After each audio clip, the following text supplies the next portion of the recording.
এয়া টোপোলা ভাত, ইয়াত চব্জি, ইয়াত টোপোলা ভাত, মৰাণ সম্প্ৰদায়ৰ লোকসকলৰ মানে এনেকৈ ধৰণৰ মানে টোপোলা মানে নতুন আধুনিক পদ্ধতিত চলিছে আজিকালি মানে সেইটো বহুত মানে বিশাল মানে সমাগম হ'ব ইয়াত আৰু বিশাল আয়োজন হৈছে মানে আজি এই অনুষ্ঠানটোত।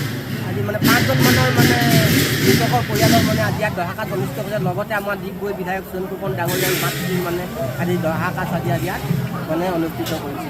সেয়া চাওক মৰাণ সম্প্ৰদায়সকলৰ আজি দহাকাজত আজি এয়া টোপোলা ভাত একদম উতলাই আছে। 500,000 টোপোলা আজি বনাই ইয়াত সিজাই আছে। আপোনালোক মই অকণমান দেখাই দিছোঁ। চব ইয়াত ভক্তসকলে ইয়াত মানে বৰ্তমান চাহ খাই আছে। যেতিয়া টোপোলা ভাতখিনি হ'ব নহয় এতিয়া সকলোকে টোপোলা ভাত খুৱাব ইয়াত। আপোনালোকক দেখাই দিছোঁ চব। আৰু বৰ্তমান ইয়াত চব্জি সেয়া ৰঙালাও চব্জি কাটিছে।